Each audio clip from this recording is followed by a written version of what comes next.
درجات بلند فرمائے جی۔ مفتی ظاہر ولی صاحب رحمۃ اللہ علیہ بہت اچھے انسان تھے، ان کا انتقال ہو گیا، ان کے لیے بھی دعا انشاءاللہ کریں گے، اللہ پاک مفتی صاحب کے درجات کو بلند فرمائے۔ تو میں یہ عرض کر رہا تھا کہ اپنے بچوں کو بتایا کرو، بوڑھے جو ہیں وہ بچوں کو بتائیں کہ ہم ہندوستان سے کیوں یہاں آئے تھے، ہمارا کیا مقصد تھا، اچھے بھلے تو وہاں رہ رہے تھے، اس لیے یہاں آئے تھے کہ محمد عربی صلی اللہ علیہ وسلم جو نمونہ زندگی گزارنے کا ہمیں دے کر کے گئے اس کے مطابق ہم زندگی گزاریں گے، لیکن ہم بھول گئے سارا کچھ۔ تو یہ جو نشست ہم نے رکھی ہے، راؤ صاحب کی اللہ عمر میں برکت دے، ان کے خاندان میں برکت دے، سب میں برکتیں عطا فرمائے، آپ سب کو بھی برکت عطا فرمائے۔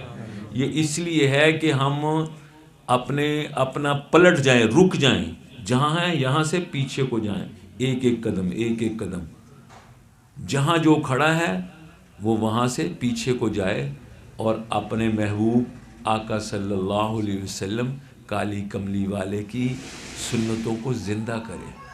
آپ کو پتہ ہے کہ میرے اور آپ کے اعمال جو ہیں وہ جمعرات والے دن اور سوموار والے دن آقا کی خدمت میں پیش ہوتے ہیں، فرشتے لے کر کے جاتے ہیں۔ کیوں مفتی صاحب؟ ایسے ہی ہے۔ اب ان اعمال کے اندر جب یہ لسٹ لے کر کے جاتے ہیں، حضرت مفتی صاحب فرما رہے تھے کرامن کاتبین کا بھی، یہ لکھ رہے ہیں، یہ بھی لکھ رہے ہیں، سارا کچھ لکھا جا رہا۔ تو آقا صلی اللہ علیہ وسلم کی خدمت میں جب یہ رک کے جاتے ہیں، ہمارے اعمال پیش ہوتے ہیں، تو ہمارے اعمال میں کتنا کچھ ہے، جھوٹ لکھا ہوا ہے، غیبت لکھی ہوئی ہے، کیا کچھ لکھا ہوا۔ اللہ کے محبوب کا دل کتنا دکھتا ہوگا، آقا کتنے پریشان ہوتے ہوں گے، ہم کتنا دکھ دیتے ہیں اپنے یار کو، اپنے محبوب کو کتنا دکھ دیتے ہیں۔ ہمارے اعمال جو ہیں فرشتے لے کر کے جاتے ہیں کہ یا رسول اللہ صلی اللہ علیہ وسلم یہ آپ کی امت کے اعمال ہیں۔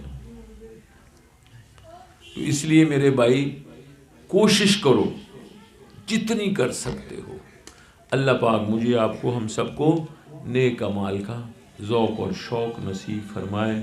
اب انشاءاللہ تعالی ذکر ہوگا۔